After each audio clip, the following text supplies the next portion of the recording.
ఎంతమంది ఉన్నారు? ఉన్న వాళ్ళందరూ చేతులెత్తి గట్టి స్తోత్రం చెప్పుకోండి. సచ్చు స్తోత్రం అని చెప్పలే, నేను ఏం చెప్పాను? గట్టి స్తోత్రం అన్నా. చెప్పండి గట్టిగా. తొందరలో రేకులు చర్చి పోయి స్లాబ్ చర్చి రావాలా, అది పడిపోవాలా? అరే వాడిని గట్టిగా దేవునికి స్తోత్రం. ఎస్, పాపం 9 గంటల నుంచి కూర్చోబెట్టున్నాం, 10:30 అయిపోయింది, ఇంకా కూర్చొని ఉన్నారు. కొంతమంది మనసులో ఏమనుకుంటారంటే కాసేపు కూడా లేపి నిలబెట్టలేదే అనుకుంటా ఉంటారు. రైట్, అవును కదా? సరే, ఒకసారి అందరూ లేచి నిలబడండి. ఒక్క పల్లవి, ఒక చరణం పాడుకొని దేవుని వాక్యం డైరెక్ట్గా వెళ్ళిపోదాం. అందరూ లేనా? అనుకునే వాళ్ళు కూడా ఇంకాసేపు మనం కూర్చోవలసి వస్తుంది కదా, అందుకని అందరూ లేండి, ఎవరు కూర్చోబాకండి అనుకునే వాళ్ళు కూడా.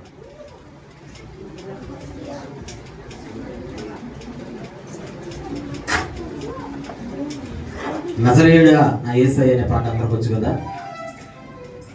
లాస్ట్ చరణం పల్లవి, లాస్ట్ చరణం. స్వరమెత్తి చేతులు తట్టి గట్టిగా కలిసి, నజరేయుడా నా యేసయ్యా ఎన్ని యుగాలకైనా ఆరాధ్య దైవము నీవేనని దయమించి నీతిని చాటెదా. నజరేయుడా ఎన్ని యుగాలకైనా ఆరాధ్య దైవము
దేవునికి సమస్త స్తుతి ఘనత మహిమ ప్రభావములు చెల్లును గాక. అలాగే నిలబడుకుని ప్రార్థన చేద్దాం. వాక్యం కొరకు మన మధ్యలో జీవం ప్రార్థన చేస్తాం. పరిశుద్ధుడా, ప్రేమ నమ్మకమైన తండ్రి, జీవము గల దేవుడా, నాయన జీవాత్మ ప్రతి సమయంలో ఇరవై కాలంలో ప్రభువా నీ సన్నిధానములో చేరి నాయనా నిన్ను స్తుతించి నిన్ను గణపరిచి నిన్ను మహింపరుస్తున్నాను ప్రభువా.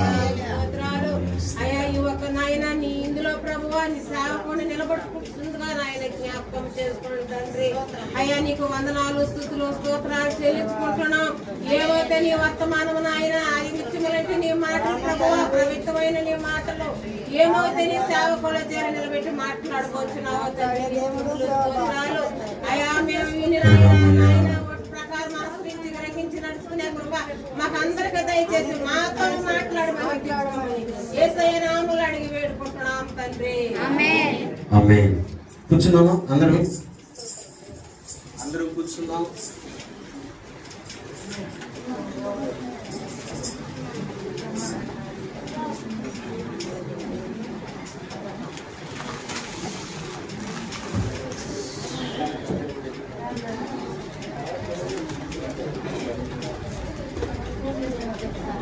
వాక్యం వినేదానికి ఎంతమంది సిద్ధంగా ఉన్నారు? ఒకసారి చేతులు ఎత్తి గట్టి స్తోత్రం చెప్తారా? ఇందాకలా సౌండ్ రాలేదండి, కొంచెం తగ్గిందా? వాక్యం వినేదానికి ఎంతమంది సిద్ధంగా ఉన్నారు? చేతులు ఎత్తి గట్టి స్తోత్రం చెప్తారా? ఎస్. ఈరోజు ప్రభు బల్లారాధన చక్కగా వచ్చి మీరు అందరూ కూర్చున్నారు. చాలా సంతోషం, చాలా సంతోషం. చక్కగా పాటలు పాడాం, దేవుని స్తుతించాం, కనపరిచాం. ఈరోజు కొంచెం టైం ఎక్స్ట్రా అయినా ఇబ్బంది లేదు, ఎందుకంటే ఇక్కడే ఫోన్ చేసుకొని పోవచ్చు కాబట్టి. ప్రియులారా గమనించండి, ఈరోజు ప్రత్యేకత ఏంటంటే ప్రభు యొక్క బల్ల అంటారు, అంటే సంస్కార దినం. ఈ ప్రార్థన అయిపోయిన తర్వాత మనమందరం ప్రభు యొక్క బలలో చేయి ఉంచుతామా? మీకందరికి నేను ఇది శరీరం అని చెప్పి ఒక చిన్న రొట్టె ముక్కని ఇస్తానా? ఏమన్నా అయిపోయిన తర్వాత కొంచెం ద్రాక్ష రసం ఇస్తానా? ఏమన్నా? ఎంత రొట్టె ముక్కని ఇస్తాను? చేతితో చూపించండి. పని ఎంతది? చిన్నది. ఎంత ద్రాక్ష రసం ఇస్తాను?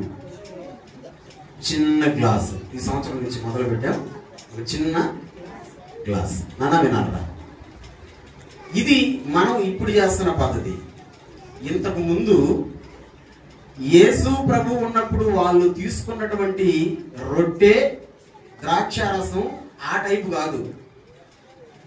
వాళ్ళు పుష్టిగా అనగా కడుపు నిండా తిన్నారు. దానికి పేరు పెట్టారు. వాళ్ళు ఏమని పేరు పెట్టారంటే ప్రభు రాత్రి భోజనం. చెప్పండి ఏంటది? భోజనం. వాళ్ళకి చెప్పండి ఏంటది? భోజనం. ఆ పదాన్ని చెప్పండి ఏంటది? గట్టిగా చెప్పండి ఏంటది? బాగా గుర్తుపెట్టుకోవాలి. మనం భోజనం చేస్తామా? చేయమా? చేస్తాం చేయమా? ఫస్ట్ సారి తొలి, మళ్ళీ వీలు పడితే మళ్ళీ. దీన్ని ఏమంటారు? భోజనం అంటారు. మరి వాళ్ళు చేసింది ఏంటి అక్కడ? భోజనమే. అంటే కడుపు నిండా తిన్నారు వాళ్ళు అక్కడ. ఏంటది? నేను అదే ఆలోచన చేస్తా ఉన్నా. నిన్న ఏం చెప్పాలి ప్రభా ఈరోజు సంస్కారంలో అంటే దేవుడు నాకు ఒక ఆలోచన ఇచ్చాడు, చూపించాడు. ఆ ఆలోచన ఏంటంటే యేసయ్య భోజనం చేసిన సందర్భాల గురించి చెప్పమన్నాడు. యేసయ్య భోజనం చేసిన సందర్భాలు. ఆయన భోజనం చేసిన ప్రతి సందర్భంలో ఒక్కొక్క మెసేజ్ని మన కొరకు దేవుడు రాయించి పెట్టాడండి. యేసయ్య భోజనం చేసిన సందర్భాల్లో ఒక్కొక్క సందర్భంలో ఒక్కొక్క మెసేజ్ ఉంది. నేను ఈరోజు మీకు అదే నేను చెప్పాలని నేను అనుకుంటున్నా. నేను ఆలోచన చేస్తూ ఉన్నా, ప్రభువా నీవు భోజనం చేసేటప్పుడు ఇంత నిగూఢమైనటువంటి సంగతులు మా కోసం రాయించి పెట్టావా అని నేను ఆలోచన చేస్తూ ఉన్నా. నిజమే, యేసయ్య భోజనాలు చేసినటువంటి సందర్భం ఈరోజు మనం మాట్లాడుకునేది. యేసయ్య భోజనాలు చేసిన సందర్భం 3 సందర్భాలు మేము మొదలు పెడుతున్నాను. ఈ 3 సందర్భాల్లో 3 విషయాలు దేవుడు ఈరోజు మనతో మాట్లాడబోతున్నాడు. మీరు రెడీయా? స్తోత్రం. యేసయ్య భోజనాలు చేసినటువంటి 3 సందర్భాలు, యేసయ్య భోజనాలు చేసిన 3 సందర్భాలు. ఈ సందర్భాల గురించి నేను మాట్లాడక మునుపు ఒక వచనాన్ని మీ చేత నేను చదివించాలని నేను అనుకుంటున్నా. ప్రసంగి గ్రంథం ఒక వచనాన్ని మీ చేత నేను చదివించాలని నేను అనుకుంటున్నా. ప్రసంగి గ్రంథం 5వ అధ్యాయం 18వ వచనం. ప్రసంగి గ్రంథం 5వ అధ్యాయం 18వ వచనం. 5:18. మరియు అందరూ చూడండి బైబిల్ వాళ్ళదా. నాకు కనబడినది ఏదనగా దేవుడు తనకు నియమించిన ఆయుష్కాల దినములన్నీ ఒకడు అన్నపానములు పుచ్చుకొనుచు తన కష్టార్జితం అంతటి వలన క్షేమముగా బ్రతుకుటయే ఇదియే వానికి భాగ్యము. అద్భుతమైన మాట. ఏంటో తెలుసా? ఒక మనిషికి భాగ్యం ఏంటంటే, వినాలి, ఒక మనిషికి భాగ్యం ఏంటంటే బైబిల్ అంటుంది దేవుడు తనకు నియమించిన ఆయుష్కాల దినములన్నీ. అంటే ఒక మనిషి ఎన్ని సంవత్సరాలు బ్రతకాలని దేవుడు నియమించాడో ఆ ఆయుష్కాల దినములన్నీ కంటిన్యూ చేస్తున్నానా? ఆయుష్కాల దినములన్నీ ఒకడు అన్నపానములు పుచ్చుకొనుచు తన కష్టార్జితం అంతటి వలన క్షేమముగా బ్రతుకుటయే ఇదియే వానికి భాగ్యము. అదంట మనిషికి భాగ్యం. మనిషికి గొప్ప ఏంటంటే మనం బ్రతికిన దినాలన్నీ అన్నపానములు పుచ్చుకొని, అంటే హ్యాపీగా తినడమే మనకు భాగ్యం అంట. అంటే శుభ్రంగా కడుపుకు తినడమే భాగ్యం. చెప్పండి శుభ్రంగా, గట్టిగా చెప్పండి శుభ్రంగా. తెలుగులో ఒక సామెత ఉంది, రాసి పొలనోడు సంపాదించి పెడితేనంట ఏ పొలనోడు తింటాడంట? బంగారు పుల్లోడు తింటాడా? లేకపోతే బంగారు పుల్లు ఎందుకు కానీ బంగారు దాకా మంచి పొలనోడు తింటాడంట. సామెత చెప్పా. ఇంకోసారి చెప్పండి. ఎవరు సంపాదించి పెడితే? పాసి పొల్లోడు సంపాదించి పెడితే ఏ పొల్లోడు తిన్నాడు? మీరు ఆలోచించండి. పాసి పొల్లోడు అని ఎందుకన్నాం? 10 రూపాయలు పేస్ట్ కొనుక్కొని పుల్లు తోముకుంటే 10 రూపాయలు ఎక్కడ అయిపోద్దు. ఆ 10 రూపాయల పేస్ట్కి మళ్ళీ ఒక 20 రూపాయలు బ్రష్, ఒక 10, ఒక 20, 30 పోయినా డబ్బులన్నీ ఎంత పోయింది డబ్బులు? అందుకని పుల్లు తోమకపోతే. ఇప్పుడు నేను ఒక అంటాను, సృష్టిలో ఎన్ని జంతువులు ఉన్నాయి? భూమి మీద ఎన్ని జంతువులు ఉన్నాయి? పుల్లుండే జంతువులు లేవా? ఏదో టకటక 2-3 పేర్లు చెప్పండి. పుల్లుండే జంతువులు నల్లమ్మ అయిపోయి. అంటే ప్రతి జంతువుకి ఏ జంతువు అయినా పుల్లు అవుతుందా? అవుతుందా? మరి మనం ఎందుకు కావాలా?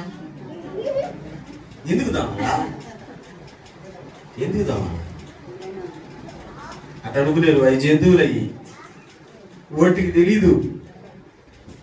పొల్లు తోమేదానికి ఒక 30 రూపాయలు ఖర్చు. అందుకనే పాచి పొలవాడు అన్నాడు. ఓడంత పిసినారు కొట్టుడు. ఈరోజు చాలా మంది మనుషులు ఉన్నారు నాన్న, ఎంత పిసినారు కొట్టోలు అంటే, ఒరే సంపాదిస్తున్నావు రాత్రి అనగా 10 ఏవురా కడుపుకు తింటా ఏవురే అంగట్లో ఊరగాయలన్నీ నువ్వే తింటున్నావు కదంట్రా. ఎంత ఊరగాయ?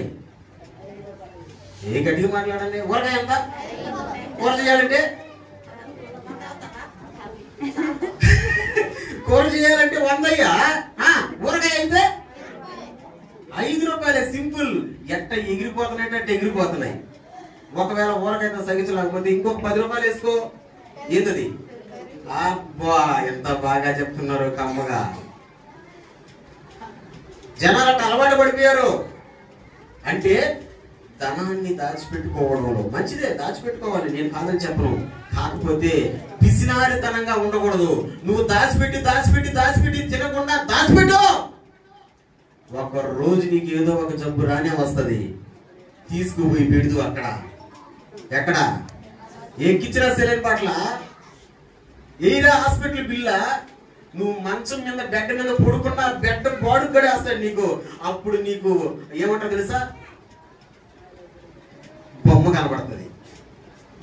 ఏమిటమ్మా అది నువ్వు ఇక్కడ కడుపుకు తిని ఉంటే?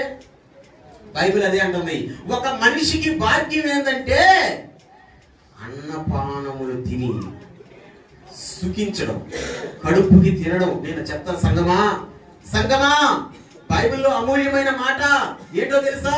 మనిషికి భాగ్యం అంటే ఏంటంటే ఇల్లు కట్టుకోవడం, ఈ అకౌంట్లో కాదని ఆ అకౌంట్లో దాచిపెట్టుకోవడం, లేకపోతే ఇంకెక్కడో దాచిపెట్టుకోవడం, లేకపోతే ఏదో వస్తువులు కొనుక్కోవడం, వాహనాలు కొనుక్కోవడం. ఇది కాదు భాగ్యం. ఏది భాగ్యం? ఒక మనిషికి అన్నపానములు తిని సుఖించడం అంటే కడుపు నిండా తినడం. ఆమేన్, గట్టిగా చెప్పు ఆమేన్. అదే మాట కదా చదివాం. అదే మాట ఇంకొక దగ్గర చూపిస్తా చూడండి. అదే మాట 8:15 చూడు, ప్రసంగిలోని 8:15 చూడు. 8వ అధ్యాయం 15వ వచనం. 8వ అధ్యాయం 15వ వచనం. అన్నపానములు పుచ్చుకొని సంతోషించుట కంటే మనుషులకు లాభకరమైనది ఒకటి లేదు. ఇక్కడ చెప్పాడా? అదే మాట కాదా? హలో, అదే మాట కాదా? అన్నపానములు తిని సుఖపడడం కంటే నరునికి మేలైనది వేరొకటి చెప్పాడా? ఇంకొక దగ్గర చూపిస్తాను చూడండి. 3:13 అదే ప్రసంగంలోని 3వ అధ్యాయం 13వ వచనం. మరియు ప్రతివాడు అన్నపానములు పుచ్చుకొనుచు తన కష్టార్జితము వలన సుఖం అనుభవించుట దేవుడిచ్చే బహుమానమే. దేవుడు ఇచ్చే బహుమానం అంట. సేమ్ అదే మాట. ఏం మాట? కడుపుకు తినండి అని. ఇంకొక మాట చూపిస్తాను చూడండి. ఇంకో దగ్గర 2:24. అన్నపానములు పుచ్చుకొనుట కంటేను తన కష్టార్జితము చేత సుఖపడుట కంటేను నరునికి మేలుకరమైనది ఏదీ లేదు. చూసారా ఎన్ని దగ్గరలు చూపించాను? ఒకే ప్రసంగి గ్రంథంలోనే ఇంచుమించు 4 దగ్గరలు చూపించా. సేమ్ మాట 4 సార్లు చెప్పాడు. అంటే ఎవరో ఉన్నారండి సంఘాల్లో, ఎవరో ఉన్నారు. అందుకనే దేవుడు హెచ్చరిక చేస్తున్నాడు. ఎవరు వాళ్ళు పెట్టావు? ఎవరు? కష్టపడుతున్నావు, కడుపు తినకుండా కష్టపడుతున్నావు, నీకు నువ్వు తినకుండా. రేపు నువ్వు సంపాదించి పెట్టింది నీతో పాటు ఏది రాదు. వస్తుందా? తీసుకొని పోలేవు పూచిక పుల్లైనా, ఇలా సంపాదన వదలవలయునా, చీగిరి పుల్లగానా తీసుకొని పోలేవు కదా. అందుకని భూమి మీద బ్రతుకున్నప్పుడే మనం ఏం చేద్దాం? హాయిగా తిందాం. దేవునికి స్తోత్రం చెప్పండి. అందుకనే నేను ఈరోజు ఎంచుకున్న అంశం ఏంటంటే యేసయ్య చేసిన భోజనం. ఒక్కొక్క భోజనము వెనక ఒక్కొక్క నిగూఢమైనటువంటి సత్యాన్ని, మర్మాన్ని దేవాది దేవుడు మన కొరకు వ్రాయించి పెట్టాడు. అందుకే నేను చెప్తున్నాను, మనం ఎంత కష్టపడి సంపాదించినా ఏమి ఎత్తుకొని పోలేము. కానీ అంటారు కదా, తినిందే దక్కిందిరా అంటారు కదా, తినిందే దక్కిందిరా అంటారు కదా. అలాగా కష్టార్జితము, బహుమానం, దేవుడిచ్చిన గిఫ్ట్ ఏదైనా అనుకోండి, అది మనం అన్నపానంలో తినడమే. అందుకనే యేసు ప్రభు చేసిన భోజనాల గురించి నేను మాట్లాడుతూ వస్తున్నా. ఆ భోజనాలలో వెనకున్నటువంటి రహస్యాన్ని, 3 మర్మాలని మీ ముందర పెడుతున్నా. నెంబర్ 1, యేసయ్య భోజనం చేసింది ఎక్కడ, ఎవరితో, ఆ భోజనము ద్వారా మనకు ఏమని దేవుడు చెప్తున్నాడు. చూడండి మత్తయి సువార్తకు రండి. యేసయ్య భోజనం చేసినటువంటి 3 సందర్భాలు. మత్తయి సువార్తకు రండి. 9వ అధ్యాయం 10 నుంచి 13 వచనాలు. 9వ అధ్యాయం 10 నుంచి 13 వచనాలు చదివే వాళ్ళు ఎవరైనా?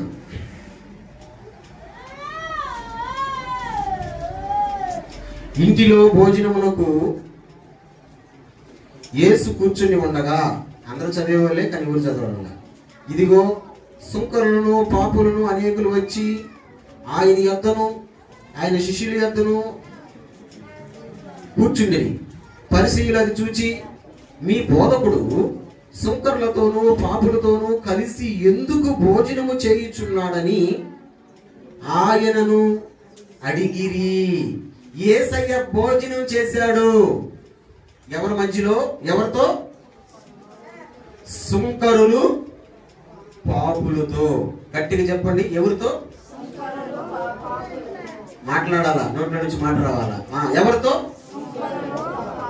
యేసయ్య భోజనం చేశాడు సుంకరులు పాపులతో. నాన్న వినండి, మనం భోజనం చేయాలంటే ఎవరి మధ్యలో కూర్చొని చేస్తాం?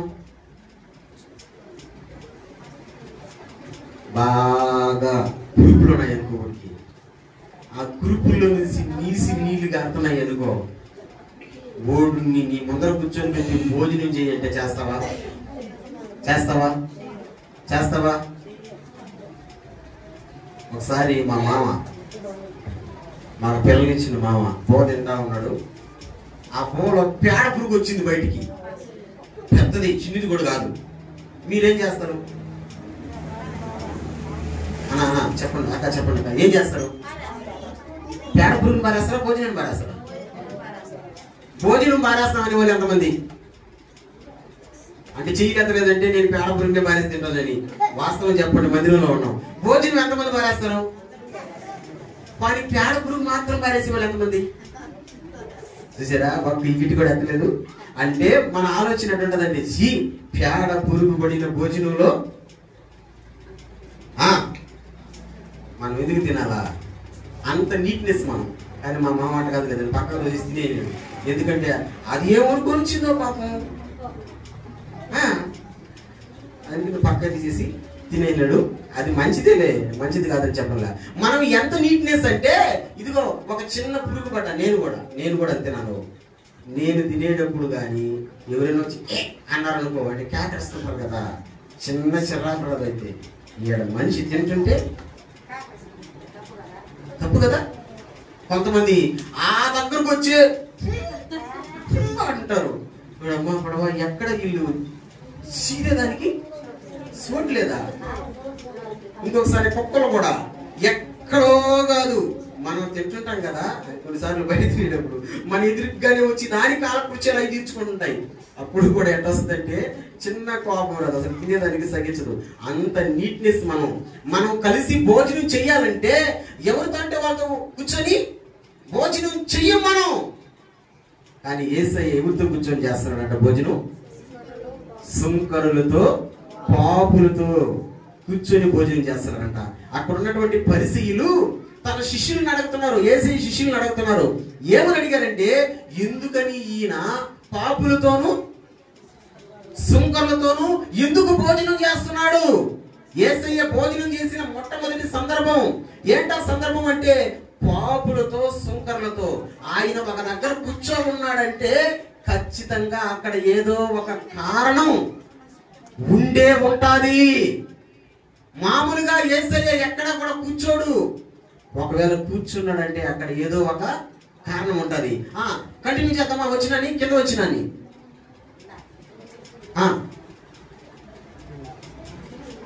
కింద వచ్చినాని మత్తయి సువార్త బాబా, అదిగా చదివేది మనం 9వ అధ్యాయం 12 వచ్చిన చదువు ఈసారి. 9:12. ఆయన ఆ మాట విని రోగులకే గాని ఆరోగ్యం గలవారికి వైద్యుడు అక్కర్లేదు కదా. 13 వచ్చిన అందరూ చూడండి. అయితే ఆగదాం. బైబిల్ ఉన్న వాళ్ళందరూ ఇప్పుడు వచ్చే మాట నుంచి కంటిన్యూ చేయండి లాస్ట్ దాకా. బైబిల్ ఉన్న వాళ్ళందరూ ఒకేసారి ఎత్తుకోండి. నేను రెడీ అని చెప్తా, ఒకేసారి ఎత్తుకోండి. అక్కడి నుంచి అందరూ చదవండి. 13 వచ్చిన గనుక ఉంది కదా, ఆ నుంచి అందరూ చదవండి. Ready ready start. 13 వచ్చినమా?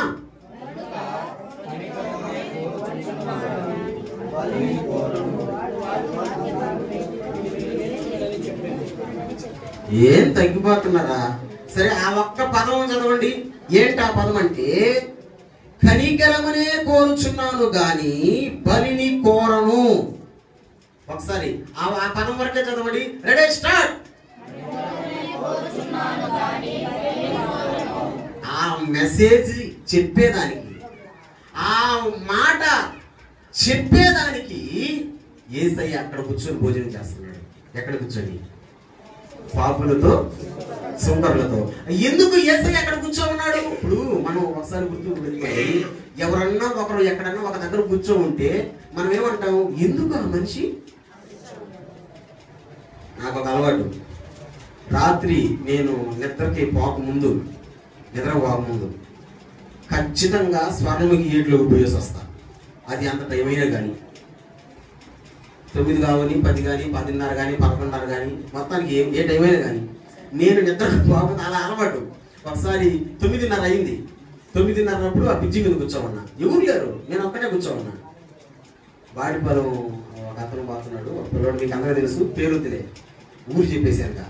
ఆ పిల్లడు పోతా ముందుకు వెళ్ళాడు, మళ్ళీ వెనక్కి తిరిగి వచ్చాడు. ఎవరు నువ్వా? ఏనా అన్న, ఫాస్టర్ నువ్వా? ఏమి ఈ టైంలో ఎక్కడ కూర్చోమన్నా? ఏమి కూర్చోవచ్చు. కానీ ఎందుకు అడిగాడు తెలుసా? ఒక మనిషి ఒక దగ్గర ఉన్నాడు అంటే ఏదో ఒక కారణం ఉంటుంది. నేను చెప్పా, అన్నా నేను వీటిలోకి వచ్చాను, అందుకని నేను కాసేపు ఇక్కడ కూర్చోన్నాను, ఇక ఇంట్లో పోతాను, ఇంటికి పోతాను, నా దినచర్య ఇదేనంటే నేను ఎప్పుడు ఈ టైంలో చూడలేదులే అని అంటాడు. ఈ టైంలో చూడలేదని కాదు, నాకు వీలు పడ్డప్పుడంతా ఖచ్చితంగా నేను చెప్పానుగా, నేను నిద్రకు పోకముందు అది ఏ టైం అయినా కానీ. ఎందుకు చెప్తున్నాను తెలుసా? ఒక మనిషి ఒక దగ్గర కూర్చున్నాడంటే కారణం ఉంటుంది. యేసయ్య ఇప్పుడు ఎక్కడ కూర్చోని భోజనం చేస్తున్నాడు? పాపులతో సుంకర్లతో కలిసి భోజనం చేస్తున్నాడు. ఆ సందర్భంలో ఏం మెసేజ్ చెప్తున్నాడు వాళ్ళకంటే, ఒరే బాబు, నేను పాపుల్ని పిలవచ్చాను కానీ నీతిమంతుల్ని పిలవ రాలేదు అని చెప్తా ఆయన ఒక మెసేజ్ చెప్పాడు. నేను కనికరమును కోరుతున్నాను గాని బలిని కోరను. మన దేవుడు కనికరము కలిగిన దేవుడు. నమ్మిన స్తోత్రం గట్టిగా. మన దేవుడు, సౌండ్ పెట్టండి, మన దేవుడు కరకరాలేసి బొంగైపోతున్నారు. క్లారిటీగా చెప్పండి, మన దేవుడు. అదేంది అన్ని మాట, కనికరము కలిగిన దేవుడు అని చెప్పమంటున్నా. రెడీ, మన దేవుడు. ద్వితీయోపదేశకాండం 4వ అధ్యాయం 31వ వచనం. ద్వితీయోపదేశకాండం 4వ అధ్యాయం 31వ వచనం. తీసిన వాళ్ళు స్పష్టంగా పెద్దగా చదవండి. 4వ అధ్యాయం 31వ వచనం. ఈ దేవుడైన యెహోవా కనికరము గల దేవుడు గనుక నిన్ను చేయి విడవడు, నిన్ను నాశనము చేయడు, తాను నీ పితరులతో ప్రమాణం చేసిన నిబంధనను మర్చిపోడు. అసలు అద్భుతంగా ఉంది కదా. నీ దేవుడైన యెహోవా కనికరము గల దేవుడు గనుక నీ చెయ్యి విడవడు. చెప్పండి, నీ దేవుడు కనికరము గల దేవుడు గనుక నీ చెయ్యి, గట్టిగా, నీ చెయ్యి, నీ చెయ్యి, గట్టిగా, నీ చెయ్యి. మనుషులు వదిలేస్తారు మన చేతులు, వదిలేరా? నీకు నేనున్నా అంటారు, నీకెందుకా, నేను చూసుకుంటానంటారు. అంత ఉంటుందే. ఆ సమయం వచ్చినప్పుడు, ఆ సందర్భం వచ్చినప్పుడు అందరికంటే ముందు వారిపోయేది ఈడే. ఎవరీడు? నీకెందుకు అన్నవాడు, నేనున్నానన్నవాడు, నేను చూసుకుంటానన్నవాడు. ఓడి పారిపోతాడు, వదిలేస్తారు, మన చెయ్యిలు వదిలేస్తారు. మీకు అర్థమవుతుందంటారా? మీరు ఎప్పుడైనా కోడి తన పిల్లని సాకడం ఎప్పుడైనా చూసారా? పెంచడం అంటే ఎట్ట సాగుతుంది అది? నువ్వు మేత వేసేవనుకో, అది తిందో అని పిలుస్తుంది. అంటే ఎవరిని? పెట్టిన పిలుస్తుంది. పెట్టి వచ్చింది, అది కూడా గొంతులు ఇరుక్కుంటుందేమోనని ఆ బీపీ గింజలు కూడా ఇంచుతుంది. అది ముక్కుతో పెట్ట తల్లి ఇంచి దాని ముందర పెడుతుంది.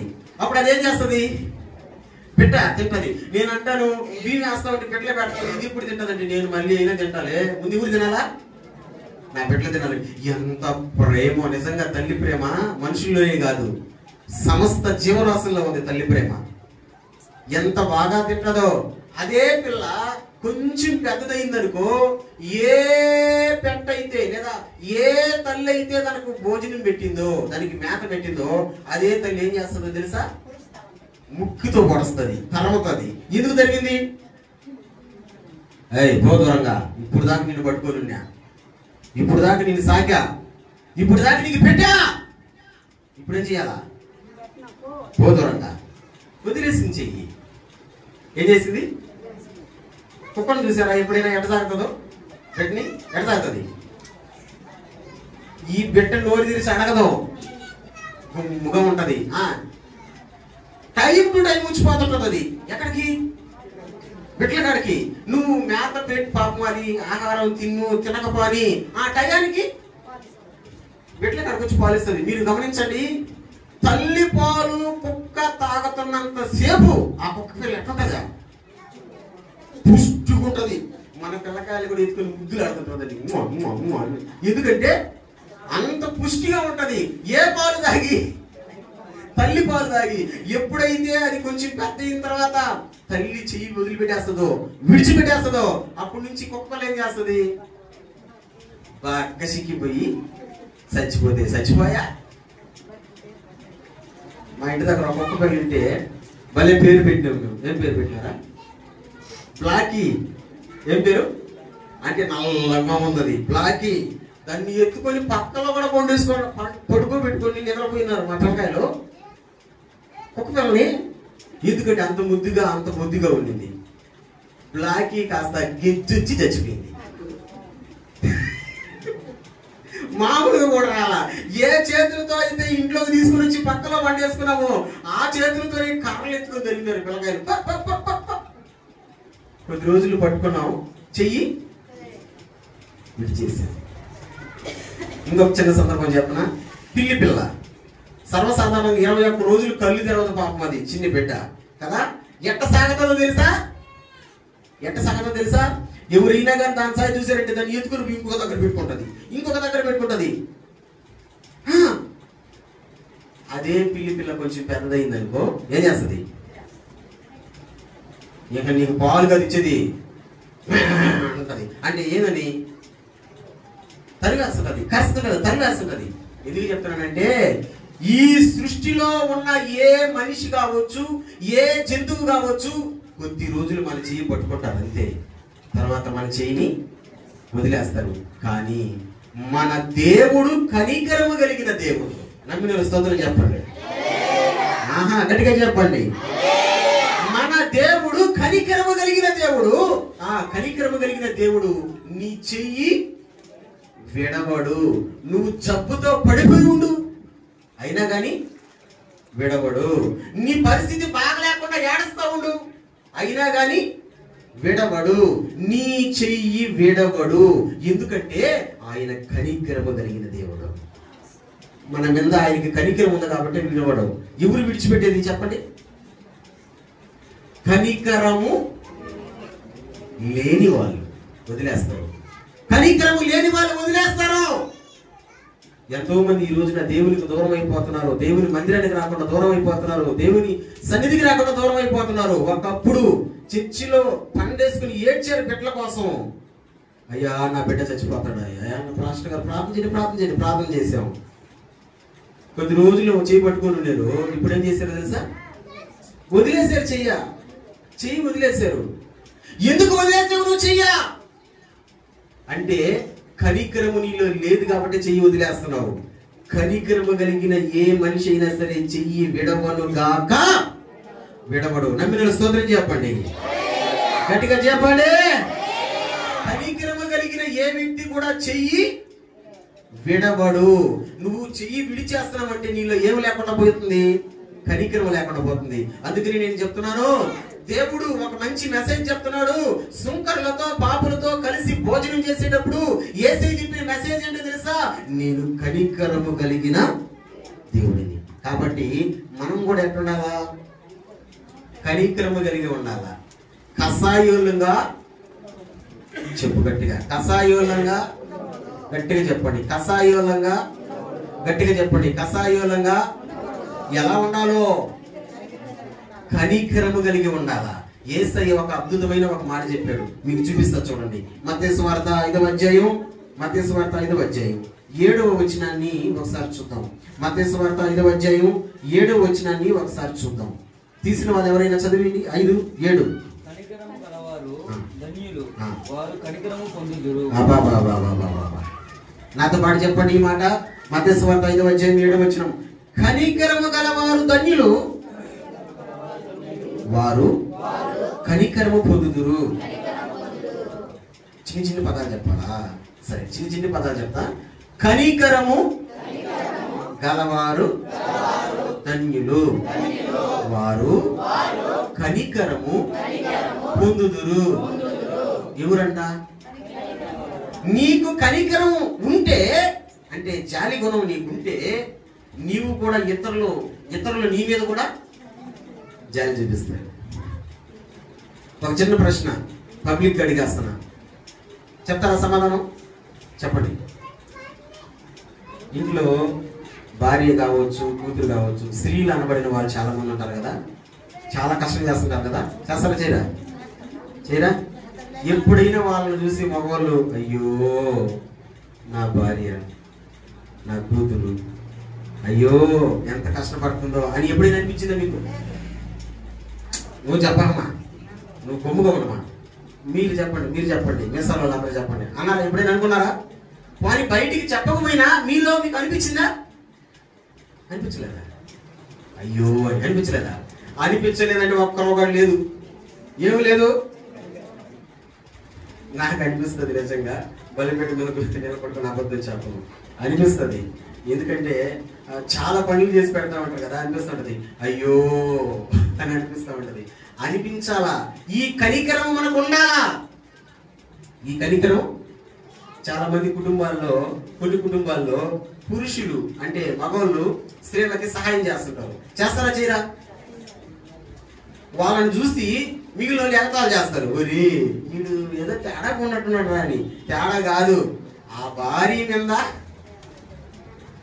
కనికరం, అయ్యో అన్నటువంటి జాలి, ప్రేమ ఉంది కాబట్టి ఏం చేస్తారు? సహాయం చేస్తారు. బైబిల్లో యేసయ్య అదే మాట అన్నాడు, కనికరము గలవారు ధన్యులు, వారు కనికరము పొందుదురు. అందుకనే మన దేవుడు కనికరము కలిగిన దేవుడు. కనికరము కలిగిన దేవుడు చెయ్యి విడిచిపెట్టడు. అందుకని ఈ రోజు దేవుడు మొట్టమొదటి భోజనంలో ఆయన ఒక మంచి మెసేజ్ మనకి ఇస్తున్నాడు. ఆయన బిడ్డలు కూడా అందరము కనికరము కలిగిన వాళ్ళముగా ఉండాలని, మనమందరము కనికరము కలిగిన వారముగా ఉందుము గాక. అలాగూ దేవుడు మనలను మార్చును గాక. ఎలాగా? చెప్పు గట్టిగా, ఎలాగా? ఆ పక్కన ఇంట్లో వాళ్ళు కడుపులో నింపి అల్లాడుతున్నారు, ఆ పక్కన ఇంట్లో వాళ్ళు జ్వరం వచ్చి అల్లాడుతున్నారు, ఆ వెనకింట్లో వాళ్ళు ఏదో బాగలేకుండా అల్లాడుతున్నారు. కానీ ఇక్కడ మనం మాత్రం చికెన్ ముక్కలు, మసాలా గప్పు ఎక్కడికి? ఓళ్ళు ఇంట్లోకి పోయేటట్టు చేయకూడదు. చేస్తే అన్నట్టు ఓడు చేస్తాడు, మనకేమే, మనం బాగున్నాం కదా. ఇది కాదా? ఇది కానే కాదు. ఏంది? కనికరం. కనికరము కలిగిన వ్యక్తులుగా మనం ఉండాలి. దేవుని వాక్యం అదే చెప్తుంది. మన దేవుడు కనికరము కలిగిన దేవుడు.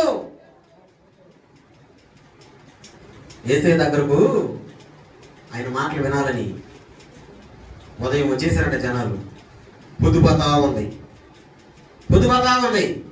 అయినా కానీ యేసయ్యని విడిచిపెట్టుకోవాలా? యేసయ్యను విడిచిపెట్టుకోవాలా? బాగా వినండి. ఉదయం వచ్చిన వాళ్ళు పొద్దుపోతున్నా పోలా. దీన్ని బట్టి మీకేమర్థమైంది? కనీసం పువ్వు కూడా తినలా వాళ్ళు. అరణ్య ప్రాంతం, బొవ్వ కూడా తినలా. మీరు చెప్పండి, ఒక్క మనిషిని బొవ్వ లేకుండా, బొవ్వ పెట్టకుండా మనం ఉంచుకోవడం అంటే ఎట్లుంటది? నేను అందుకే ఉపవాస ప్రార్థనలు ఎత్తేసా, నెల ప్రార్థనలు. భోజనాలు పెట్టుకుందాము అని. అది కొంతమందికి భారం అనిపించింది, కొంతమందికి కష్టం అనిపిస్తుంది. నా ఆలోచన ఏంటంటే, వచ్చిన వ్యక్తిని మనం ఆకలితో పంపించకూడదు. మన దేవుడు కనికరము కలిగిన దేవుడు. ఉదయం వచ్చారు, పొద్దుబాటున సరే వాళ్ళకి భోజనం లేదు. శిష్యులు అంటున్నారు, అయ్యా వాళ్ళని పంపించేద్దాం, ఊర్లో ఏదో ఒకటి కొనుక్కొచ్చుకుని వాళ్ళు తింటారు, ఆ తర్వాత మళ్ళీ నువ్వు నీ మాటలు చెప్తువులంటే యేసయ్య అంటాడు, నేను పంపించిన వాళ్ళని, మీరే పెట్టండి భోజనం. అయ్యా పురుషులే 5,000 మంది ఉన్నారయ్యా, స్త్రీలు పిల్లలైతే లెక్కలేదయ్యా, ఎట్టయ్యా ఎవరికైనా భోజనం ఉంటా చూడుకో. ఒక పిల్లాడు అన్నాడు, నా దగ్గర ఉంది భోజనం. ఏం భోజనం? అమ్మా 5 చేపలు 2 రొట్టెలు కాదా? కరెక్ట్గా చెప్తున్నారే. 5 రొట్టెలు 2 చేపలు. నా దగ్గర ఉంది భోజనం తీసుకురాను. ఆశీర్వదించాడు, వడ్డించాడు, అందరూ తినేశారు. మిగిలిన మొక్కలు 5 రొట్టెలు 2 చేపలు 5,000కు పంచెనురో. 5 రొట్టెలు 2 చేపలు 5,000కు పంచెను. పాపుల కొరకై పంచెనురో. ఊరన్నో యేసన్న పాపుల కొరకై. 5 రొట్టెలు 2 చేపలు 5,000కు. 5 రొట్టెలు 2 చేపలు 5,000కు. పాపుల కొరకై వచ్చెనురో. ఊరన్నో యేసన్న పాపుల కొరకై. హల్లెలూయా. 5 రొట్టెల్ని 2 చిన్న చేపలు పంచాడు. మీరు చెప్పండి, ఎందుకు పంచున్నాడు అక్కడ? కనికరము కలిగిన దేవుడు ఏమి చూపించాడు అక్కడ? కనికరాన్ని చూపించాడు.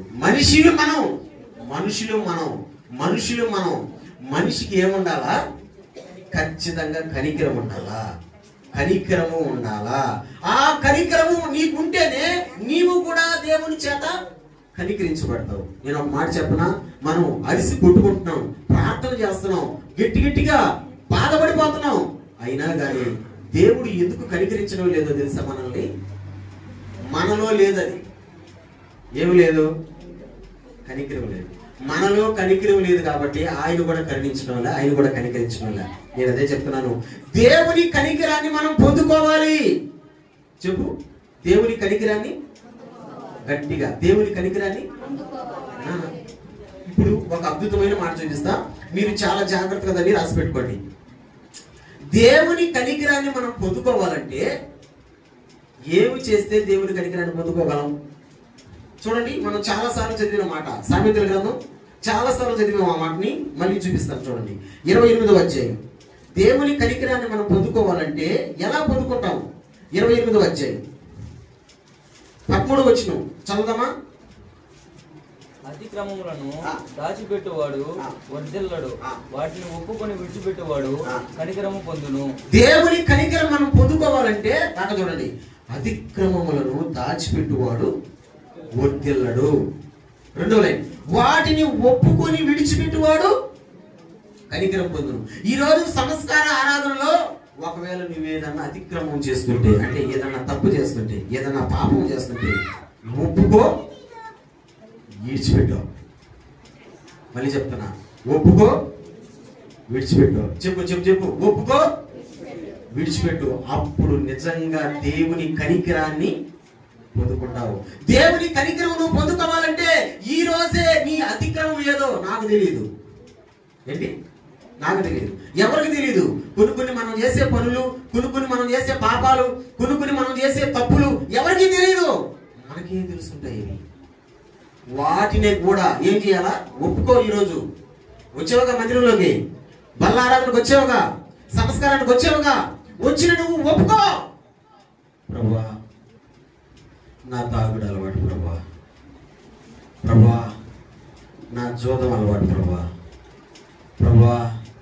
నా అబద్ధపు అలవాటు ప్రభువా, నా మోసం అలవాటు ప్రభువా, నా దొంగతనం అలవాటు ప్రభువా, ఎన్నో అతిక్రమాలు నాయన ఒప్పుకుంటున్నాను తండ్రి, ఒప్పుకొని ఏం చేయాలి? వాటిని విడిచిపెట్టేయాలా? విడిచిపెట్టడం అంటే ఏంది నాన్న? విడిచిపెట్టడం అంటే ఏంది? ఈరోజు ఆదివారమేనా? ఆదివారం కదా? చికెన్ తెచ్చుకున్నారా? వాటిని తెచ్చుకుంటారా? బిర్యానీ శుభ్రంగా తిన్నావా? ఆ బిర్యానీని, చికెన్ని లేదా చేపల కూర ఎత్తుకుని ఉదయాన్నే ఏం చేస్తాం? విడిచిపెట్టేస్తాం, వదిలేస్తాం. ఎక్కడైనా వదిలేస్తున్నాం అంటే అర్థమైంది, విడిచిపెట్టేస్తున్నాం. విడిచిపెట్టిన దాన్ని మళ్ళీ జీవించాం మనం. అది దరిద్ర పని, అసహ్యమైన పని. చాలా మంది ఒప్పుకుంటున్నారు, వదిలేస్తున్నారు.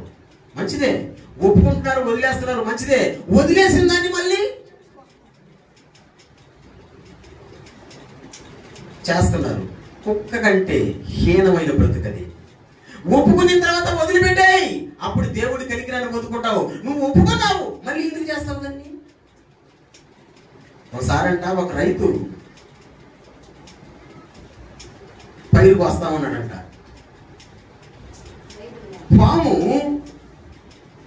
అతను బొట్టనీళ్ళని కరిసేసింది గట్టిగా. చూశాడు, పాము కరిసేసింది అనుకుని చేతిలో ఉన్న పొడవంతో ఆ బొట్టనీళ్ళని కోసి పారేసాడు. ఎందుకంటే విషయం పైకి ఎక్కకుండా పోతే ఒక బొట్టనీళ్ళ కదా, మనిషి అంతా బ్రతకడం కదా అని బొట్టనీళ్ళు కోసేసాడు. ముండేలైపోయింది, కానీ బ్రతికిపోయాడు. పని చేసుకున్నాడు. ఆ బొట్టనీళ్ళు లేనందువల్ల కొంతమంది ఏమంటారంటే, ముండేలుడు రే సమాజం ఇలాంటి సమాజమే. మనలో ఏదన్నా చిన్న లోపం ఉంటే దాన్ని ఏలెత్తి చూపించే సమాజం. సమాజం గురించి ఆలోచించమంటే అసలు వాళ్ళు అనుకుంటారు, వీళ్ళు అనుకుంటారు అన్నారంటే మనం అసలు ముందుకే పోలేం. ముండేలుడు రే అంటున్నాడంట. ఈయనకి బాధేస్తుంది, అయ్యో నా ఏలుని నేనే కోసేసుకున్నానే బాధేస్తుందంట. ఇప్పుడు ఒకరోజు మళ్ళీ పొలంలో పోయి చూసినప్పుడు ఏలు అక్కడే ఉంది. ఎందుకంటే విషయం వేలు కదా, అక్కడే ఉంది. ఇంకా అతని కాయం కొంచెం పచ్చిగానే ఉంది, వేలు అక్కడే ఉంది, నల్లగా అయిపోయిందంట. దాని సాయి చూసి, నా ఏలు నాకు ఉన్నప్పుడు ఎంత బాగున్నానో చూడు, నా కాలు ఎంత బాగుందో అని ఆ ఏలుని మళ్ళీ అట్ట తగిలించాడట ఆ గాయానికి. చూసుకునే దానికి వెంటనే దానిలో ఉన్న విషయం యమ స్పీడ్గా ఎక్కి చచ్చిపోయాడు ఆ పొలంలోనే పడి. ఒరే వదిలేసావురా, నువ్వా వదిలేసావు దాన్ని, నరికేసావు దాన్ని, నీ దగ్గర లేకుండా నరికేసావు. నరికిన దాన్ని మళ్ళీ తగిలించుకోవడం, అందుకే సత్యం. ఈరోజు చాలా మంది మనుషులు కూడా అంటే ఉన్నారు, ఒప్పుకుంటున్నారు ప్రభు సన్నిధిలో, మళ్ళీ దాన్నే చేస్తున్నారు.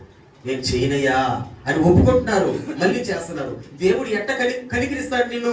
ఆయన కనికరము నువ్వు పొందుకోవాలంటే చెప్పు, అతిక్రమాలని దాచిపెట్టుకోకూడదు, ఒప్పుకొని విడిచిపెట్టాలి. దేవునికి స్తోత్రం చెప్పు. వస్తావా నువ్వు? ఒప్పుకుంటావా నువ్వు? విడిచిపెడతావా నువ్వు? అయితే దేవుని కనికరం నీదే, నీ మీదే. ఎస్, నీ మీదే. ఆయన కనికరం పొందుకోవాలంటే మనం ఒప్పుకొని వదిలేసింది. ఈరోజు ఏ అతిక్రమం ఉందో నీలో, ఏ పొరపాటు ఉందో నీలో, ఏ తప్పిదం ఉందో నీలో, దేవుని కనికరం నువ్వు పొందుకోవాలంటే వదిలేసాయి. ఈ మంచి మెసేజ్ చెప్పాడండి యేసయ్య చెప్పిన ఫస్ట్ భోజనంలో. ఎవరితో ఫస్ట్ భోజనం ఆయన చేసింది? సుంకరులతో. ఏమని మెసేజ్ చెప్తున్నాడు? నేను ఆ భోజనం సందర్భంలో చెప్పాడు, నేను కనికరము గల దేవుడని. రెండవసారి భోజనం చూద్దామా? మత్తయి సువార్తకు వచ్చింది మళ్ళీ రెండవసారి భోజనం. ఫస్ట్ సారి భోజనం పాపులు సుంకరులతో కనికరము అని మెసేజ్ ని యేసయ్య చెప్పాడు. రెండవ భోజనం మత్తయి సువార్త 26వ అధ్యాయం 6 నుంచి 13 వచనాలు. 6 నుంచి 13 వచనాలు. మత్తయి సువార్త 26వ అధ్యాయం 6 నుంచి 13 వచనాలు. యేసు బేతనీయలో కుష్ఠరోగి అయిన సీమోను ఇంట ఉన్నప్పుడు ఒక స్త్రీ మిక్కుల విలువ గల అత్తరు గుడ్డి తీసుకొని ఆయన యొద్దకు వచ్చి ఆయన భోజనమునకు కూర్చుండగా దానిని ఆయన తల మీద పోసెను. శిష్యులు చూసి కోపపడి, ఈ నష్టం ఎందుకు? దీనిని గొప్ప వెలకు అమ్మి బేదలకు ఇవ్వవచ్చునే అనేది. యేసు ఆ సంగతి తెలుసుకొని, ఈ స్త్రీ నా విషయమై ఒక మంచి కార్యం చేసెను. ఈమెను మీరేలా తొందర పెట్టుచున్నారు? పేదలు ఎల్లప్పుడూ మీతో కూడా ఉన్నారు కానీ నేను ఎల్లప్పుడూ మీతో కూడా ఉండను.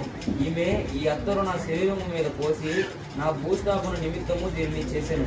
సర్వలోకముందు ఈ సువార్త ఎక్కడ ప్రకటింపబడునో అక్కడ ఈమె చేసినది ఈమె జ్ఞాపకార్థముగా ప్రశంసింపబడనని మీతో నిశ్చయముగా చెప్పుచున్నానని వారితో అనెను. రెండో భోజనం ఎక్కడ చేశాడు యేసయ్య? చదివారుగా, వెళ్ళలేదా? ఎక్కడ చేశాడు? చదివిన వాళ్ళు చెప్పండి. ఎక్కడ చేశాడు? కుష్ఠరోగి అయిన సిమోను ఇంట్లో రెండోసారి భోజనం చేశాడు. హల్లెలూయా, హల్లెలూయా. ఫస్ట్ భోజనం, సెకండ్ భోజనం సిమోను ఇంట్లో భోజనం చేశాడు యేసయ్య. సిమోను ఇంట్లో భోజనాన్ని కూర్చొని ఉన్నప్పుడు అక్కడికి ఒక స్త్రీ వచ్చిందంట. వచ్చి ఆమె చేసిన ఒక మంచి పని ఏంటంటే 7వ వచనం చూడండి. ఒక స్త్రీ మిక్కిలి విలువ గల అత్తర పుట్టి తీసుకుని ఆయన యొద్దకు వచ్చి ఆయన భోజనమునకు కూర్చుని ఉండగా దానిని ఆయన తల మీద పోసెను. ఒక స్త్రీ వచ్చి అత్తర పుట్టిని యేసయ్య తల మీద పోసిందంట, పగలగొట్టి. చెప్పండి, అత్తర అంటే చెప్పండి, అత్తర అంటే సెంటు యేసయ్యకు పూసింది. చెప్పండి, చీప్గా కాస్ట్లీదా? చీప్దా కాస్ట్లీదా? కాస్ట్లీదా చీప్దా? కాస్ట్లీ. నువ్వు ఎట్ట చెప్తావు కాస్ట్లీ అని? అక్కడ రాసిన చూడండి, మామూలుగా రాయలేదండి. ఒక స్త్రీ మిక్కిలి విలువ గల అంటే చాలా కాస్ట్లీ, చాలా విలువైన అత్తరు తీసుకొని వచ్చి యేసయ్యకి పూసింది. శిష్యులు చూసి, ఎందుకు దీన్ని అనవసరంగా వేస్ట్ చేశావు, దీన్ని అమ్మి వచ్చిన డబ్బుల్ని పేదలకి పంచొచ్చు కదా అని అంటే యేసయ్య అంటాడు, ఈమె నా భూస్థాపన నిమిత్తం దీనిని సిద్ధం చేసింది. దేని నిమిత్తం? భూస్థాపన నిమిత్తం. ఎక్కడైతే నా స్వార్థ ప్రకటించబడతాదో అక్కడంతా ఈమె గురించి కూడా ప్రకటించబడుతుందని ఆ స్త్రీకి చెప్పాడు. ఇంతకీ అక్కడ యేసయ్య మనకి ఇస్తున్న మెసేజ్ ఏంటంటే, ఆ స్త్రీ యేసయ్య దగ్గరకు తీసుకువచ్చిన సెంట్ బాటల్ అది కాస్ట్లీది. అంటే విలువైనటువంటి వ్యక్తులకి మనం ఇచ్చే బహుమానం కూడా విలువగానే ఉండాలి. నమ్మిన స్తోత్రం చెప్పు గట్టిగా. ఇప్పుడు ఉదాహరణకి జేమ్స్ మామ ఉన్నాడు, ముఖ్యమంత్రి చంద్రబాబు నాయుడు, మన ముఖ్యమంత్రి. జేమ్స్ గారు నాకు మంచి బొకే ఒకటి తయారు చేసుకురమ్మన్నాడు. ఎలాంటి దాన్ని తయారు చేస్తావు? అడిగిన మనిషి ఎవరు? ముఖ్యమంత్రి. ఎలాంటి దాన్ని తయారు చేస్తావు? చాలా కాస్ట్లీ వాడతాం దాన్ని, అవును కదా? కాస్ట్లీ వాడతాం. ఎందుకని? ఇచ్చే మనిషి అలాంటోడు కాబట్టి కాస్ట్లీది వాడతాం. అదే కాకుండా మనం మనం మన లోకంలో ఉండేటువంటి చిన్ని చిన్ని దారాలు గేరాలు వేసి ఇచ్చినాం అనుకో, అప్పుడు ఆయన ఎడ చూస్తాడా? ఏంది మనిషిగా, ఏంటి అసలు ఏ లెక్కలు వేసుకున్నాడు, నన్న ఏమనుకుంటున్నాడా? అవును కదా? బాగా వినండి, మనం ఇచ్చే బహుమతి అవతల వ్యక్తి ఎలాంటి వాడో మనం ఇచ్చే బహుమతిని బట్టి ఉంటుంది. ఇప్పుడు బాగా అన్నదమ్ముళ్ళు ఇద్దరు ఉన్నారు. అన్న చేపలాటకు పోయాడు, తమ్ముడు చేపలాటకు బాల. ఊరికి మీకు అర్థమయ్యేదానికి తమ్ముడు చేపలాటకు బాల, ఈడేమో ఏటకు పోయాడు. అన్న పట్టుకొని వచ్చాడు. రే మా తమ్ముడికి నేను చేపలు ఇయ్యాను కదా అని అనుకున్నాడు. చేపలు ఇచ్చాడు. ఎలాంటివి ఇచ్చుంటాడు చెప్పండి? చిన్న చిన్నవి ఏరిచ్చి ముళ్ళువి పనికిరాని వేసి వీడు మాత్రం పొద్దు పొద్దు వెతుకుంటాడు. ఎందుకని? ఇచ్చినామంటే ఇచ్చినాము అంటే దృష్టిలో చీపు. అటు చేయకూడదు. నా తమ్ముడు కూడా నా రక్తమే కదా, ఒకే తల్లి గర్భముల నుంచి వచ్చాడు కదా అని అంటే అప్పుడు ఏం చేస్తాడు? 50-50 వస్తుంది, సగం సగం వస్తుంది. అవునా కాదా? మరి అవునా కాదా? అంటే మనము మన లెక్కలో దేవుణ్ణి ఎలా చూస్తున్నాము? ఎలా చూడాలి దేవుణ్ణి? ఎలా చూడాలి దేవుణ్ణి? ఈరోజు మనుషులు ఎలా చూస్తున్నారు దేవుణ్ణి అంటే చాలా చీప్గా చూస్తున్నారు దేవుణ్ణి. ఈరోజు మనుషులు ఎలా చూస్తున్నారు? చీప్. ఎంత చీప్గా అంటే ఎక్కడ మారని 10 రూపాయలు ఎక్కడ మారుతాయి? ఎంత చీపు నీకు అయిపోయినాడు యేసయ్య? ఎంత చీప్ అయిపోయాడు నీకు యేసయ్య? ఎక్కడ పనికి రానివి ఎక్కడ పనికి వస్తాయి? నేను ఒక మాట చెప్పనా, నన్ను వినరా. కొంతమంది మా సంఘస్థులు ఉన్నారు, ఎవరో ఒక్కరో ఇద్దరో ఏళ్లలో దశంభాగాలు ఇస్తారు. మంచిది, తీనా మంచిది తీస్తారు. బైబిల్ ఏమంటుందంటే నీ రాబడి అంతట్లో అని ఉంటది. అంటే అర్థం ఏంటంటే నీకున్న సమస్తం అంతట్లో. కానీ మనం దేంతో ఇస్తాము?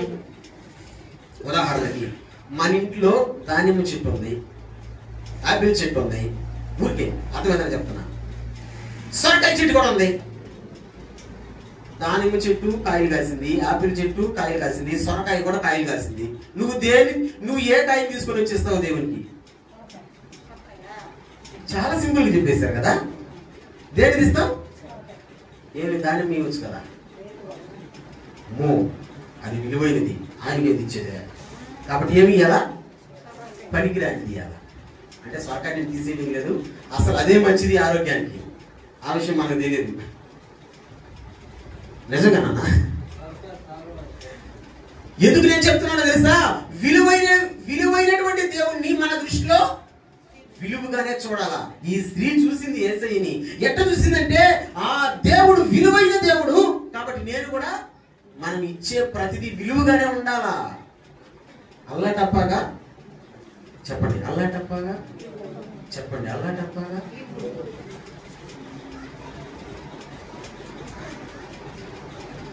చిన్న మాట చిన్నగా చెప్తాను, వినబడతాను. ఇంతకుముందు బియ్యలు ఎత్తుకొని అన్నాలు పోయేది. మాట మూడులు పడుతుంది కదా, మూడు పెట్టుకోవచ్చా?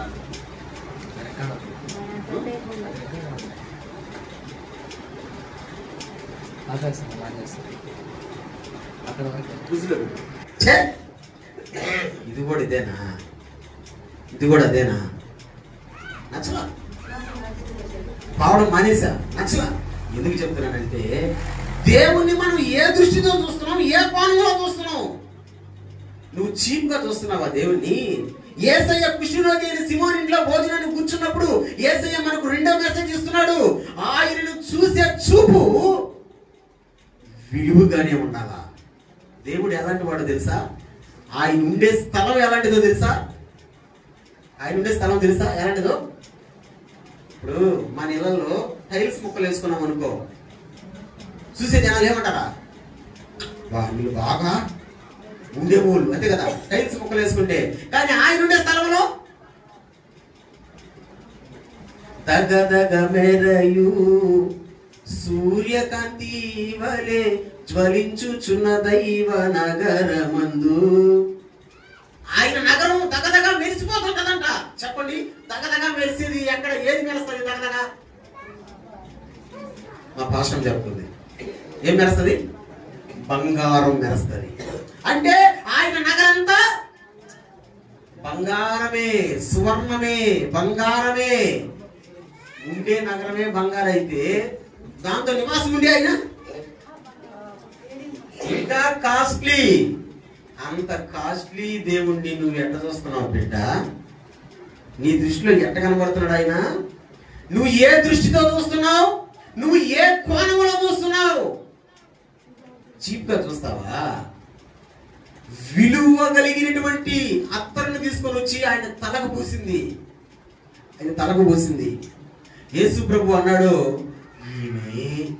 ఈమె నన్ను సమాధికి సిద్ధం చేస్తుంది.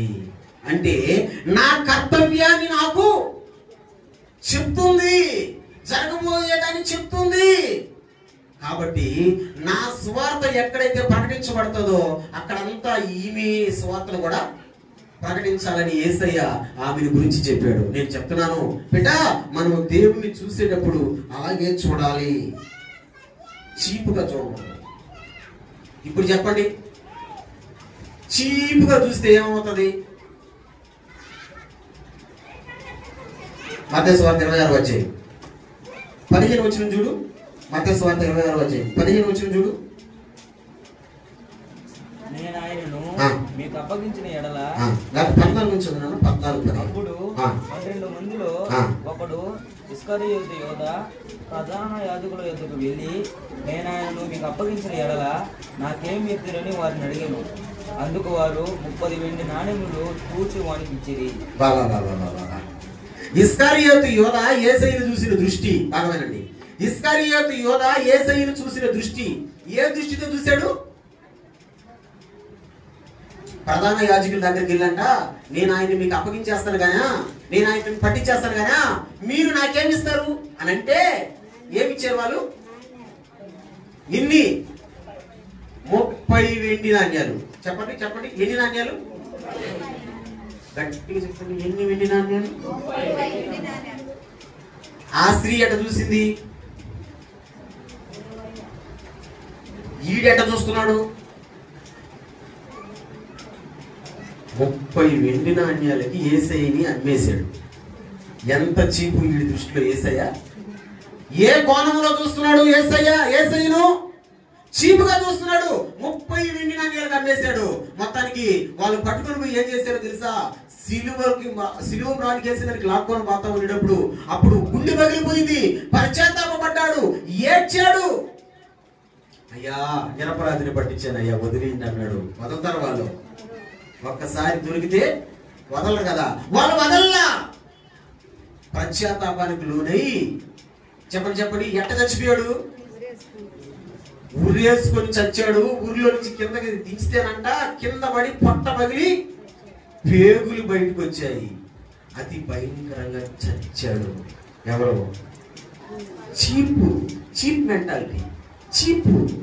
Cheap mentality.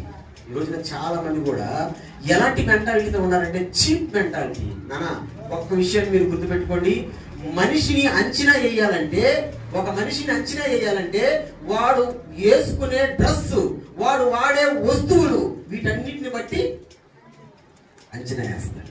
అవునా కదా? ఏరా హలో ఏరా? మనం 100 రూపాయల చొక్కాలు కూడా ఉన్నాయి ఇప్పుడు. వేసుకోవచ్చు తప్పలేదు, వేసుకున్నామంటే 100 రూపాయల చొక్కా వేసుకొని పోయినటువంటి వాడిని, ఖద్దరు షర్ట్ వేసుకోపోయినటువంటి వాడిని, ఇద్దరిని తీసుకొని ఒక షాపులో నిలబెడదాం. ఎవరిని కూర్చోమంటాడు ముందు? ఆ షాప్ ఓనరు 100 రూపాయల చొక్కాను కూర్చోమంటాడా? ఎవరిని కూర్చోమంటాడు? ఒకసారి ఏం జరిగిందంటే, నేను మన పాస్టర్ గారు ఒక దగ్గరికి మీటింగ్కి వెళ్ళాం. నా కర్మగాలి ఆ రోజు నేను నా కారు వేసుకోపోయా. వాస్తవానికి సార్ వస్తున్నాడంటే నేను కారు వేసుకోపోను, బైక్లోనో ఆటోలోనో ఎట్టకొట్ట పోతా. ఆయన అదే రోజు తెలియదు కానీ ఆయన ఆ రోజు బైక్లో వచ్చాడు, నేను కారులో పోయా. మమ్మల్ని ఇద్దరు చూసినాడు. ఆ మీటింగ్ ఇంటి పక్కన ఆయన కుర్చీ వేసినాడు, ఒకటే. నన్ను కూర్చోమంటున్నాడు. సార్ వచ్చి ఆ నిలబడుకోన్నాడు. అట్లా ఇంకా సార్ కాదు, నువ్వు కూర్చోముందు అంటాడు. కుర్చీ తెస్తున్నావులే, ఆ సార్ కూడా కూర్చుంటాడు, ముందు మీరు కూర్చో అన్నాడు. ఎందుకు అన్నాడు? ఒరే బాబు, నాలాంటి వాళ్ళు 100 మందిని చూసుకుని ఆయన, కానీ వచ్చింది ఏ గెటప్ చూడండి. గెటప్ని బట్టి వాల్యూ మారిపోతుంది చూడండి. కలర్ని బట్టి కాదు వాల్యూ, గెటప్ని బట్టి, వేసుకున్న డ్రెస్సుని బట్టి, తిరుగుతున్నటువంటి వాహనాలను బట్టి మనిషికి వాల్యూ. మీరు అనుకోవచ్చు, ఆయనకి ఏమయ్యా కారులో పోతున్నారంటే, నాది చీప్ కారు. కాస్ట్లీ బండ్లు లేవా? మేము తిరుపతికి పోయేసి అప్పుడు నెల్లూరుకి అక్కడ తిరిగేటప్పుడు పెద్ద ఇంత టైర్లు వేసుకుని కార్లు పోతా ఉంటాయి. అవి ఎట్ట పోతుంటాయి అంటే చుప్పుకుని వెళ్ళిపోతా ఉంటాయి. మేము స్పీడ్ పోతుంటాం, అవి చుప్పుకుని వెళ్ళిపోతుంటాయి. నేను అనుకున్నాను, చూసావా ఆ కార్లో పోయి ఎవరు అనుకుంటున్నావు? లక్షలకు కాదు, కోట్లకి పడిగెత్తినోడు. ఎస్, నీ దృష్టిలో ఆయన ఎట్ట కనబడుతున్నాడు? చీపుగా కనబడుతున్నాడా? నువ్వు చీపుగా చూస్తున్నావు. నువ్వు ఇచ్చే కానుక చీపే, నువ్వు చూసేటువంటి చూపు చీపే, ప్రతిదీ చీప్గానే చూస్తున్నావు. దేవుడు అంటున్నాడు, ఈమె చూడండి నన్ను ఎలా చూస్తుంది? విలువైన వ్యక్తిగా చూస్తుంది. నానా, మనం ఆరాధించే దేవుడు విలువ లేని దేవుడు కాదు. మనం ఆరాధించే దేవుడు విలువైన దేవుడు. గట్టిగా చప్పట్లు కొడదామా? విలువైన దేవుడిని ఎలా చూడాలా? విలువగానే చూడాలా. చీప్ మెంటాలిటీతో చూడబాక, చీప్ గా ప్రవర్తించబాక. నేను ఇందాక చెప్పింది అదే. చంద్రబాబు నాయుడు ముఖ్యమంత్రి అయితే ఆయనకి అంత విలువనిస్తే ముఖ్యమంత్రిని పుట్టించినటువంటి దేవదేవుడు ఆయన ఎంతగా చూడాలి. అందుకే నేను చెప్తాను, నా ఇంట్లో లేకపోయినా సరే నేను మందిరంలోనే చూస్తాను. ముందు మా పాస్టమ్మ కూడా చెప్తా, నువ్వు ఇంట్లో చిమ్ము చెమ్మకపోతే పో, మళ్ళీ జిమ్ముకో. ముందు ఎక్కడ జిమ్ము? చర్చిలో జిమ్ము. ఉదయం వేసుకోండి, నేను అదే చూస్తూ ఉంటా. ఎవరైనా వచ్చారా, చర్చిలోకి రాలేదా, చిమ్మేదా చిమ్మలేదా? ఎందుకంటే మన పనులేనైనా ఉండొచ్చు. విలువ కలిగిన దేవుడిని మనం ఎక్కడ చూడాలా? విలువగానే చూడాలా, చూడటం నేర్చుకోవాలా. అది రెండవ మెసేజ్. యేసయ్య ఎవరింట్లో భోజనం చేసేటప్పుడు ఇచ్చిన మెసేజ్ అది. కుష్ఠరోగి అయిన సిమోని ఇంట్లో. నమ్మిన వాళ్ళ స్తోత్రం. ఫస్ట్ ఎవరింట్లో భోజనం చేశాడు? ఎవరి దగ్గర? పాపుల సుంకర్లో. మెసేజ్ ఏమి ఇచ్చాడు? నేను కనికరం కలిగిన దేవుడిని. కాబట్టి మీరు కూడా కనికరం కలిగి ఉండండి. ఆ కనికరం ఎలా వస్తుందంట? మన అతిక్రమాలను ఒప్పుకొని విడిచిపెట్టి కనికరం వస్తుంది. రెండవది, ఎక్కడ భోజనం చేశాడు? కుష్ఠరోగి సిమోని ఇంట్లో. ఏం మెసేజ్ ఇచ్చాడు? చీపుగా చూడబాక దేవుణ్ణి, ఆయన గొప్పవాడు, అమూల్యమయ్యేవాడు, కాబట్టి విలువగానే చూడు దేవుణ్ణి. లాస్ట్ అండ్ ఫైనల్ మూడవది, యేసయ్య ఎక్కడ భోజనం చేశాడు? లోక సువార్త 22వ అధ్యాయం. లోక సువార్త 22వ అధ్యాయం 7వ వచనం కాడి నుంచి కొన్ని వచనాలు చదువుకుంటూ వద్దాం. 7వ వచనం కాడి నుంచి కొన్ని వచనాలు చదువుకుంటూ వద్దాం.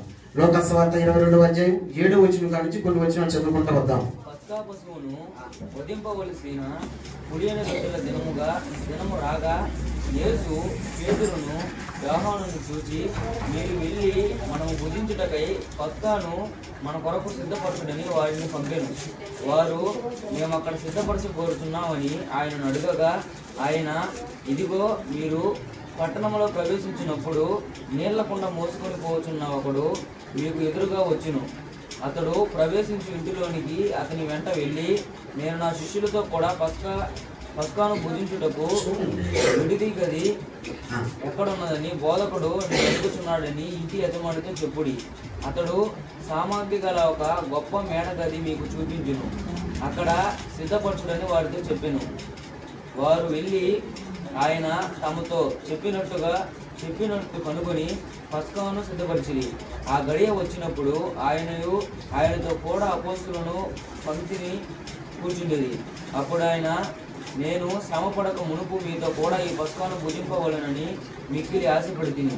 అది దేవుని రాజ్యములో నెరవేరే వరకు ఇక ఎన్నడూ దాన్ని భుజింపనని మీతో చెప్పుచున్నానని వారితో చెప్పి, ఆయన గిన్నె ఎత్తుకొని కృతజ్ఞతాస్తుతులు చెల్లించి, మీరు దీనిని తీసుకొని మీలో పంచుకొనుడి.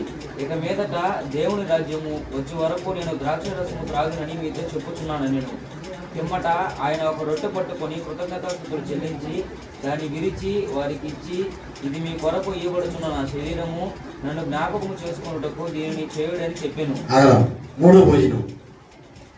పస్కా పండుగ రోజు చివరిసారిగా యేసయ్య తన శిష్యులతో కలిసి భోజనం ఎక్కడ చేశాడు?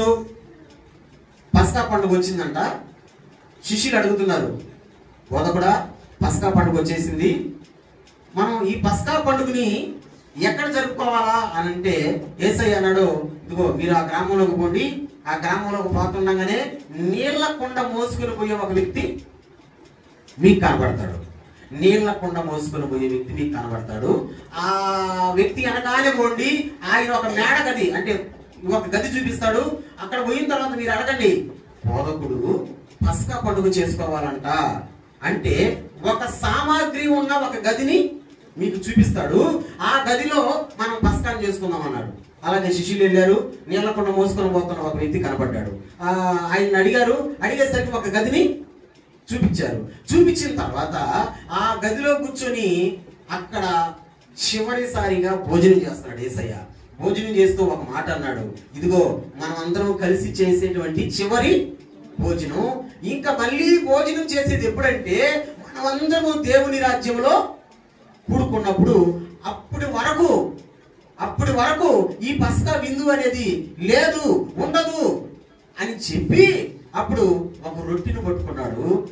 వాళ్ళకి ఇచ్చాడు, మీరు దీన్ని తినమని చెప్పాడు. అదే ఈరోజు చేసే పని. మనం ఒక రొట్టెని పట్టుకొని వారికి ఇచ్చి తినమని చెప్పాడు. ఒక గిన్నెని పట్టుకున్నాడు, దానికి కృతజ్ఞతాస్తుతులు చెల్లించాడు, వారికి ఇచ్చాడు. ఇస్తా ఒక మాట అన్నాడు. ఏమన్నాడు? ఇస్తా ఒక మాట అన్నాడు. 19వ వచనం ఏమన్నాడు? పిమ్మట ఆయన ఒక రొట్టె పట్టుకొని కృతజ్ఞతాస్తుతులు చెల్లించి దాన్ని విరిచి వారికి ఇచ్చి, ఇది మీ కొరకు ఇవ్వబడుచున్న నా శరీరము, నన్ను జ్ఞాపకము చేసుకొనుటకు. బాగా చూడండి, నన్ను జ్ఞాపకము చేసుకొనుటకు దీనిని చేయుడని చెప్పాను. 3వ మెసేజ్. మేడ గదిలో భోజనం, చివరి భోజనం. మెసేజ్ ఏది? ఈ భోజనంలో మెసేజ్ ఏది? నన్ను జ్ఞాపకము చేసుకోండి. హల్లెలూయా. ఈ రోజు ప్రభు రాత్రి భోజనములో చేయి పెడుతున్న మనం అందరము ఎవరిని జ్ఞాపకం చేసుకోవాలా? చెప్పండి. ఎవరిని? దేవుణ్ణి జ్ఞాపకం చేసుకోవాలా, ఆయనను జ్ఞాపకం చేసుకోవాలా. ఇప్పుడు నేను కొంచెం దానికి మీకు అర్థమయ్యేదానికి ఒక చిన్న మాట నన్ను పదమనండి. జ్ఞాపకం చేసుకోండి అని అంటున్నామంటే ఎప్పుడు, ఏ సందర్భాలు అంటాం ఆ మాటని? జ్ఞాపకం చేసుకో అని ఎప్పుడు అంటాం? మర్చిపోయినప్పుడు. సూపర్. ఏమైపోయినప్పుడు? మర్చిపోయినప్పుడు. ఇప్పుడు ఒక వస్తువు ఏదైనా పెట్టేసి మనం మర్చిపోయినాం, మనం ఏమంటాం? జ్ఞాపకం చేసుకో అంటాం. ఇప్పుడు యేసయ్య ఏమంటున్నాడు? నన్ను జ్ఞాపకం చేసుకో అంటాడు. నన్ను అంటే ఎట్ట జ్ఞాపకం చేసుకోవాలా? ఎట్టా? నవీన్ మెసేజ్ ప్రసంగం చేసేటప్పుడు ఖచ్చితంగా ఆయన ఒక పదం వాడతాడు. 2025 సంవత్సరాల క్రితం యేసయ్య లోకానికి వచ్చి మన కొరకు ఆయన ప్రాణాన్ని పెట్టాడు. ఎస్, ఆయన మరణ పునరుద్ధానములను జ్ఞాపకం చేసుకోవాలా. మర్చిపోయారు చాలా మంది మర్చిపోయారు. ఏమని? యేసయ్య మన కొరకు ప్రాణం పెట్టాడని, యేసయ్య మన కొరకు రక్తం కాచాడని, చివరి రక్తం బొట్టు వరకు కాచాడని సంగతి చాలా మంది మర్చిపోయారు. ఆయన మరణాన్ని కాదు, అసలు ఆయన్నే మర్చిపోయారు. అంతే. ఎవరిని? దేవుణ్ణి మర్చిపోయారు. కొంతమందిని మీరు గమనించండి, మేము యేసయ్యనా వదిలేసాం, విడిచిపెట్టేసాం, మర్చిపోయాం. అప్పుడు దేవుని బిడ్డలవి. ఇప్పుడు నేను చెప్పను. అప్పుడు శిర్చికి పోయే వాళ్ళని ఇప్పుడు అస్సలు సంగతి తెలియడులే మీకు. అస్సలు సంగతి తెలియడులే మీకు. బైబిల్ ఏమంటుందో తెలుసా? ఒకసారి చూడండి అన్నమాట. కీర్తన గ్రంథం 9వ కీర్తన 17వ వచనం. కీర్తన గ్రంథం 9వ కీర్తన 17వ వచనం. బైబిల్ ఏమంటుందో తెలుసా? చూడండి. 9వ కీర్తన 17వ వచనం. దుష్టులను దేవుణ్ణి మరచు జనులందరూ వెళ్ళిపోతారు. ఎక్కడికే? పాతాళానికి వెళ్ళిపోతారు. ఈ రోజు నువ్వు దేవుణ్ణి మర్చిపోయారని సంతోషంగా ఉన్నావు, దేవుణ్ణి విడిచిపెట్టేసరికి వందనాలు ఆడుతున్నావు, అక్కడికి ఇక్కడ పోయి ఏదేదో చేసుకుంటున్నావు. నేను దేవుణ్ణి మర్చిపోయానని నువ్వు అనుకుంటున్నావు, కానీ బైబిల్ అంటుంది, ఏమంటుంది? దేవుణ్ణి మరచు జనులు, దుష్టులు ఎక్కడికి వెళ్ళిపోతారంట? పాతాళానికి వెళ్ళిపోతారు, అగ్ని గుండానికి వెళ్ళిపోతారు. మర్చిపోకూడదు ఆయన్ని. ఫ్యాషన్ అయిపోయిందండి ఈరోజు. ఫ్యాషన్ అయిపోయింది. ఏది ఫ్యాషను? బాగలేకపోతే బావాలా? ఎక్కడికి? అప్పుడే పాస్టర్ కనపడతాడు, అప్పుడే చర్చి కనపడుతుంది. సంతోషంగా ఉన్నప్పుడే పాస్టర్ కనపడతాడు, చర్చి కనపడుతుంది. మరి సంతోషం లేనప్పుడు ఆడేవాడు పాస్టర్ ఆడున్నప్పుడు కనిపించను. మర్చిపోతున్నావు. జాగ్రత్త. దేవుణ్ణి మర్చిపోయే వాళ్ళు వెళ్ళిపోతారు. ఎక్కడికి? పాతాళానికి. నేనన్నానా? బైబిల్ అంటున్నానా? వాక్యం అంటుంది మర్చిపోకుండా జాగ్రత్త. మర్చిపోకుండా ఉండాలంటే ప్రతి సంస్కార దినం ప్రభు బలలో చేయి ముచ్చేటప్పుడు అంతా నువ్వు ఎవరిని జ్ఞాపకం చేసుకోవాలా? ఆయన మరణ పునరుద్ధానాలను జ్ఞాపకం చేసుకోవాలా? అందరికి వచ్చిన ఒక చిన్న చరణం పాడదామా? అందరికి వచ్చిన చిన్న చరణం పాడదామా? రెడీ? పాపానికై శాపానికై నీ రక్తాన్ని రాజా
ఆయన మరణ పునరుద్ధానాలని జ్ఞాపకం చేసుకోవాలా.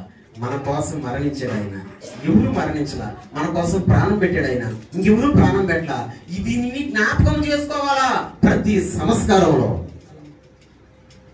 మూడో మెసేజ్ యేసయ్య మేడ మీద పస్కాలో మూడో మెసేజ్ ఇస్తున్నాడు. ఏమని? నన్ను, గట్టిగా చెప్పండి, నన్ను జ్ఞాపకం చేసుకో.